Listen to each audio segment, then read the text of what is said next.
शुरू से ही इमोशनल और सबको दिल से मानने वाली पारुल की शादी विवेक से होती है। क्या है यार, शादी के वक्त तो तुम दुबली हो गई थी, लेकिन शादी के 2 साल में ही फिर फूलकर गुप्पा हो गई हो। पारुल के साथ अब विवेक का व्यवहार बदल गया। सास ससुर भी बिना बात के ताने देते। अरे 2 साल हो गए, बच्चा नहीं हुआ, निकल यहाँ से। विवेक का भी सहारा पारुल को नहीं मिलता है। लेकिन जिस विवेक से पारुल को तलाक के एवज में 18 लाख मिले होते हैं, वो पारुल एक दिन, इंस्पेक्टर साहब, मुझे कंप्लेंट लिखवानी है। जी मैडम, क्या हुआ? चीटिंग, एक लड़के ने मेरे 6 लाख रुपए लूटे हैं। पुलिस वाला पारुल को ऊपर से नीचे तक देखता है। मामला क्या है, विस्तार से बताइए।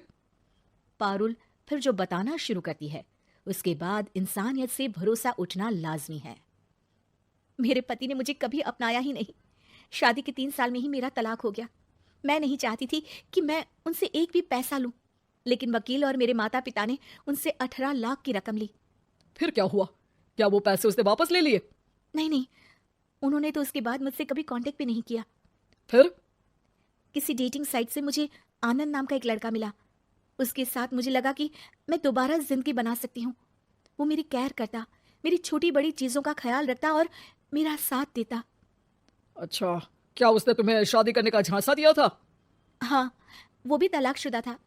पहले तो उसने मुझसे कहा कि उसकी एक बेटी है, लेकिन फिर पता चला कि उसकी एक नहीं 2 बेटियां हैं। इतना ही नहीं, दिल्ली के एक आम इलाके में वो बीवी और बच्चियों के साथ ही रहता है। तो आपसे इमोशनली फ्रॉड कर उसने पैसे ऐंठे? जी, अब मेरे पास कुछ नहीं है, ना पैसे ना वो। मैं बस किसी भी हालत में अपने पैसे वापस चाहती हूँ, जो मेरे बुरे वक्त में मेरे काम आ सकते हैं। ठीक है। पुलिस आनंद को पुलिस स्टेशन बुलाकर सारी पूछताछ करती है, लेकिन आनंद पुलिस वालों को ये यकीन दिला देता है कि पारुल ने उसे कोई पैसे दिए ही नहीं, बल्कि वो तो उस पर बीवी को छोड़ने का दबाव बना रही थी और ना मानने पर पारुल ने ये झूठा केस डाला है। क्या मैडम, फोकट में पुलिस का वक्त खराब कर रही हैं? कोई शादीशुदा क्यों अपनी बीवी छोड़ेगा? अब आपकी शादी टूटी तो मतलब सबकी तो नहीं टूट सकती ना? पारुल को पुलिस वाले के मुंह से ये बात सुनकर हैरानी होती है। उसे कुछ समझ में नहीं आता कि वो क्या करे। वो अपनी सहेली जनक, जो कि वकील थी, उससे कांटेक्ट करती है। जनक, मैं क्या करूं? मैं कैसे पुलिस को यकीन दिलाऊं कि आनंद ने मेरे साथ ना सिर्फ शारीरिक और मानसिक चीट किया है, बल्कि आर्थिक तौर पर भी वो मुझे खाली कर गया है। अब वक्त जनक का था। देख पारुल, ऐसे तो किसी को भी बिना सोचे समझे पैसे नहीं देने चाहिए, लेकिन अब जब तूने ये कदम उठा ही लिया है, मुझे ये बता, तूने कब कब पैसे दिए और कितने? क्या कहीं कोई सबूत है? पारुल कुछ सोचती है। 3 बार तो बैंक में ट्रांसफर और 2 बार गूगल पे। क्या इन सब के रिकॉर्ड मिल जाएंगे? हाँ, क्यों नहीं, मैं बैंक से सब निकाल लाऊंगी। अगले दिन पारुल सारी स्टेटमेंट जनक के सामने रखती है और वो व्हाट्सएप की चैट भी दिखाती है, जिसमें कई बार आनंद ने ये बात कबूली थी कि वो उसके पूरे 6 लाख जल्द ही देगा। जनक अब पूरा केस लेकर पुलिस के पास जाती है और मामले को क्राइम एक्ट के तहत पूरे सबूत के साथ दर्ज करा आनंद की गिरफ्तारी की मांग करती है। पुलिस आनंद को लेने जैसे ही उसके घर जाता है, उसका सारा मामला बीवी और बच्चों के सामने खुल जाता है। पुलिस स्टेशन में पारुल को देखकर आनंद भड़क जाता है। ओह, तो बहुत होशियार बन रही हो तुम। ये जनक है ना तुम्हारी बचपन की सहेली? बताऊं सबको तुम्हारे बारे में?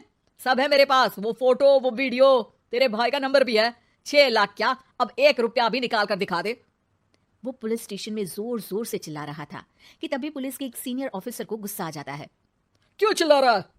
अब तो सारे सबूत है तेरे खिलाफ। ऊपर से यहाँ चिल्ला चिल्ला कर तूने खुद को तो गड्ढे में धकेल दिया है। जल्दी बता, लड़की के पैसे लौट आता है या फिर? आनंद डर जाता है। तभी उसकी बीवी और बच्चे पुलिस स्टेशन में आकर पारुल के पैसों का बैग देते हैं। मेरे पति को माफ कर दीजिए, प्लीज उन्हें पुलिस से बचा लीजिए, मेरे छोटे बच्चे हैं, ये कैसे रहेंगे? होता भी यही है। पारुल केस वापस ले लेती है, लेकिन उस सबक के साथ कि इमोशनल होकर किसी को भी अपना पैसा नहीं देना चाहिए। झूठ बोलकर रिश्ते कभी ना बनते हैं और ना ही निभते हैं।